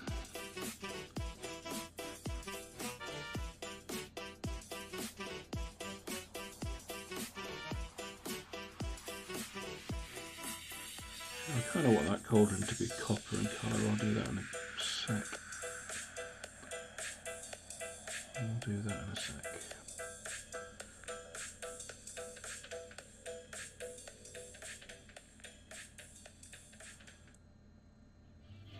Do I want that to be copper? Do I want that to be copper? I don't think I do actually, because that would detract from the orange underneath it. Yeah. No, I think we'll leave that as an iron pot.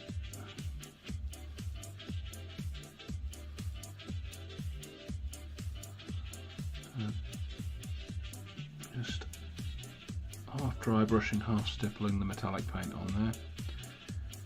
And we're just going to go around the metal fireball, because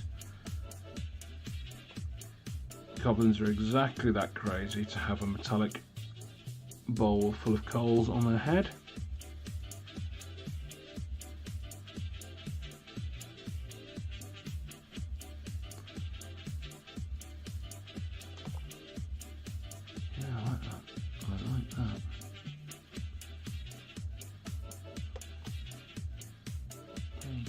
Just that touch of orange beneath the cauldron just seems to lend that sense of heat and light.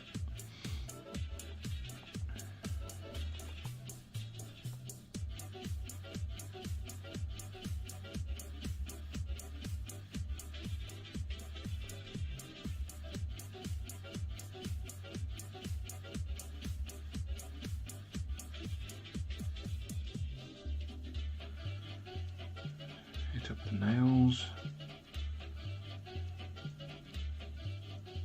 whatever that is back there.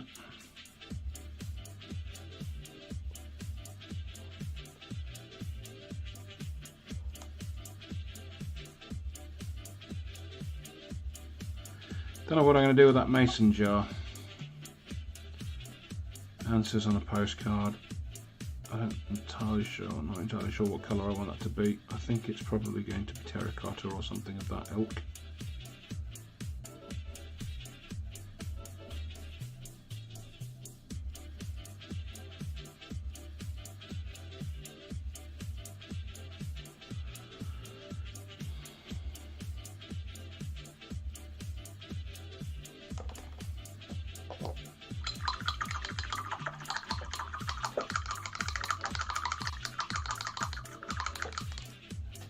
rapidly approaching the point at which I can say this is almost done, all over bar the screaming, as they say.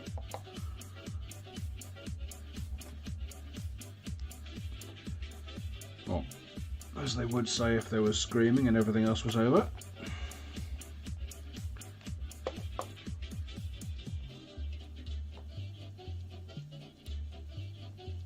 Did say I was going to put some brown sauce on the stick, so this is brown sauce going on the stick.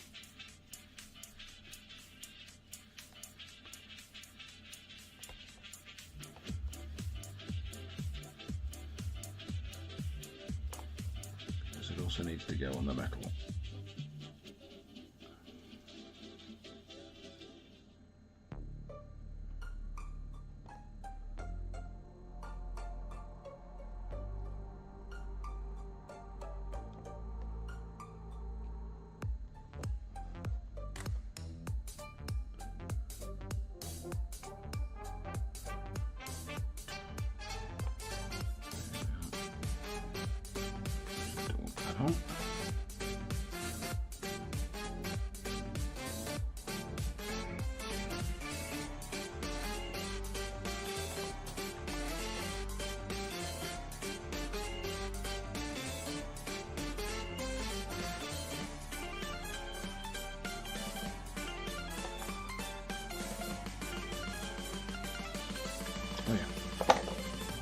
I need not that, not that, not that.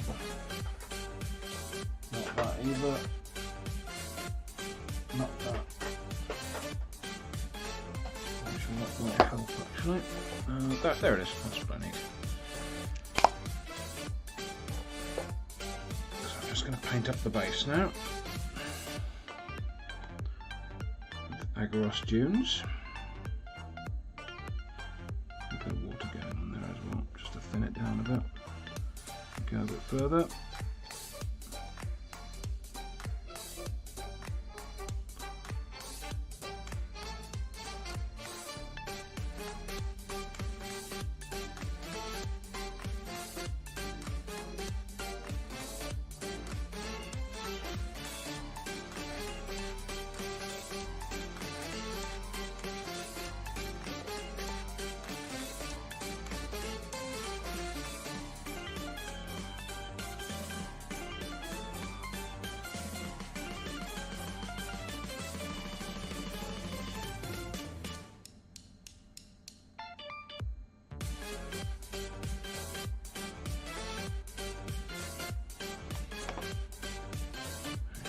Yeah, in fact, I'm just going to dump that one there just to get some colour on it.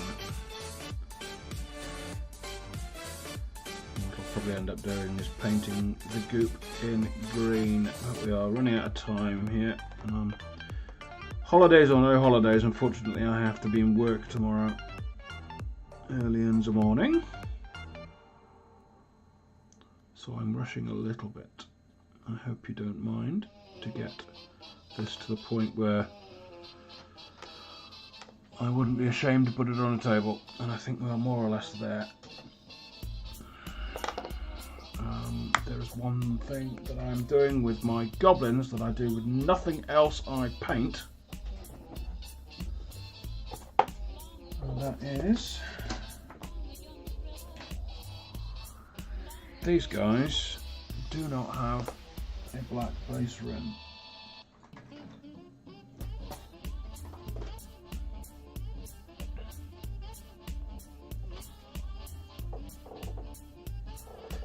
Green, no. Steel Legion drab.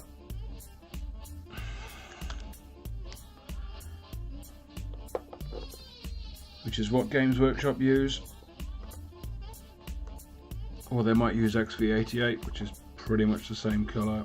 Or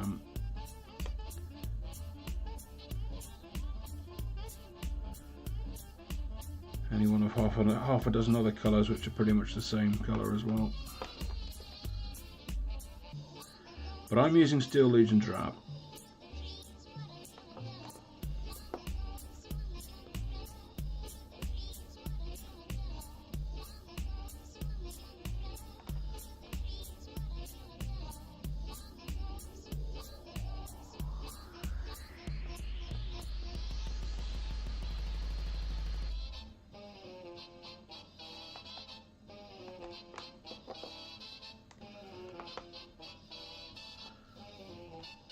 and this requires a couple of coats because Steel Legion Drab covers like ass.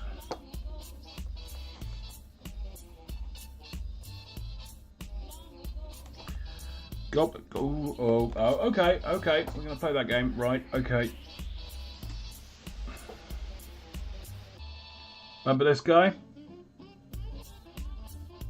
How old is that guy? 1986, 1987, I think. Yeah. There's your Goblin Green base.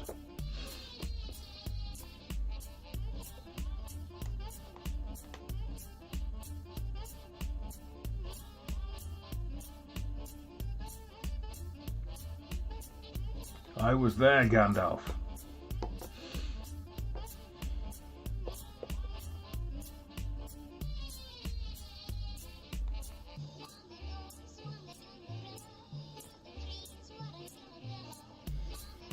I was there 3,000 years ago.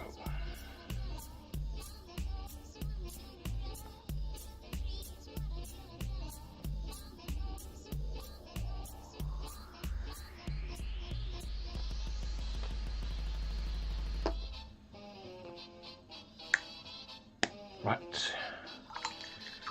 Wash off the brush. Wash off the brush.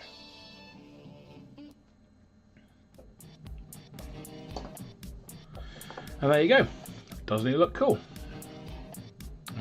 Quite happy to put him on a table. And and there you go. Doesn't he look cool?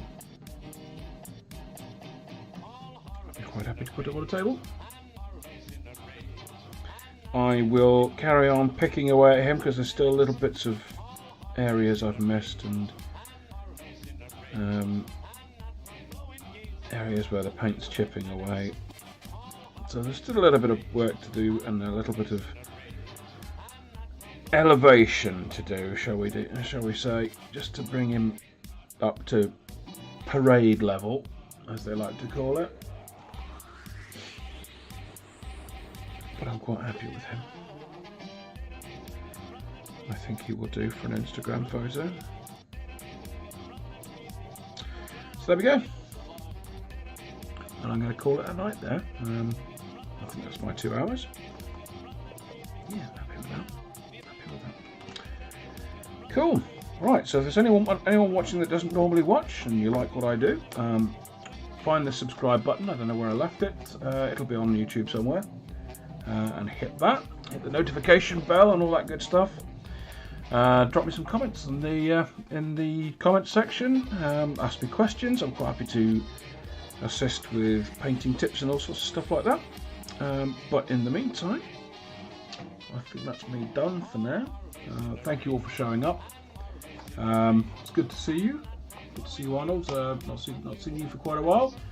Good to see you back and still healthy and happy. Yeah, that's me. I'll see you next year. Ta-ta for now.